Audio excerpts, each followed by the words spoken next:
The FCC taking a closer look at the rise of screen time in our schools as the Surgeon General's office is warning about the risks for our children. Studies show kids between 2 and 12 years old can spend up to 5 hours per day looking at screens, while teenagers spend nearly 9 hours a day.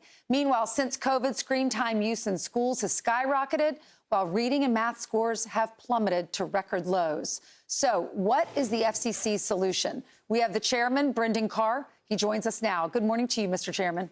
Good to be with you. Thanks. Great to have you here. So you've issued this notice to the FCC asking them to review the E-rate program. Tell us what that is and why you're doing this. Yeah, President Trump has been focused since day one on empowering parents and ensuring great educational opportunities for every kid. And a lot of families will remember, particularly the dark days of COVID during the Biden years, when they got some insight into what their kids were doing. And what we've seen is over the last several years, particularly during COVID, screen time use inside of schools has surged through the roof. And we're seeing research pour in now, including from President Trump's Surgeon General, that's showing that excessive screen time is now being associated with reading disabilities, with math comprehension problems, with cognitive declines. And again, you can look at the rise of screens in the data showing that we're getting poorer and poorer educational outcomes. The FCC has a role to play. You mentioned E-rate.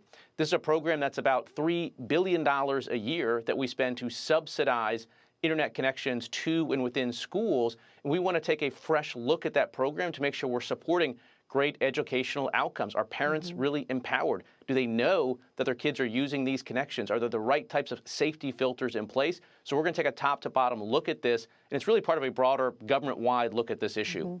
And what's the goal here? When you take a look at this, what if you find out, okay, we can make some changes? What is the goal? What's the mission? Yeah, we're open-minded here, but there's a lot of steps that we can take. A lot of parents don't know that their kids are using this, so there's some transparency there. There are school districts that have read our law as only requiring them to put internet safety procedures in place on the devices that the school owns. So if you bring your own device to a network supported by this program, you don't necessarily have any filters on where you can go. Kids are ultimately finding pornography, and that's a problem. And you also look at devices. So during COVID, the FCC spent billions of dollars funding devices themselves, and the data showing that many of those were lost, many of them weren't used, many of them were stolen. And so I think this entire effort needs to be looked at. There was a period of time in which more screens, more connectivity, no limits was viewed as an unalloyed good.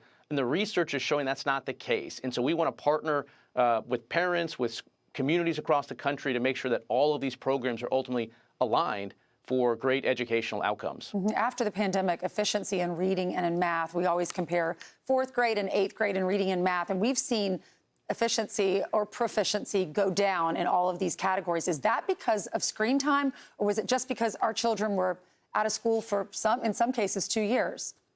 There is research tying it back to excessive screen time. The President Trump Surgeon General has a report out there on that. Obviously, there's a lot of other studies. Jonathan Haidt had his book that gained a lot of traction that tied screen time and excessive screen time to a lot of issues, whether it's social, emotional, learning. So I think this is an important issue. And again, it's whole of government. Commerce Department for President Trump is looking at it. Their administrator of NTIA, Administrator Roth, is holding roundtables and looking at this. And school districts themselves, you're seeing a rising movement now where bell to bell, schools are saying put the screens away, and there's a return to opening up a book, writing things down on paper. And we want to make sure that school districts and parents feel empowered to move in that direction if they think that's what's right for their kids. Yeah, I agree. Thank you so much, Mr. Chairman. Thanks for coming on. Thanks. Be sure to like and subscribe for all the Fox News latest on YouTube and catch full shows streaming now on Fox One.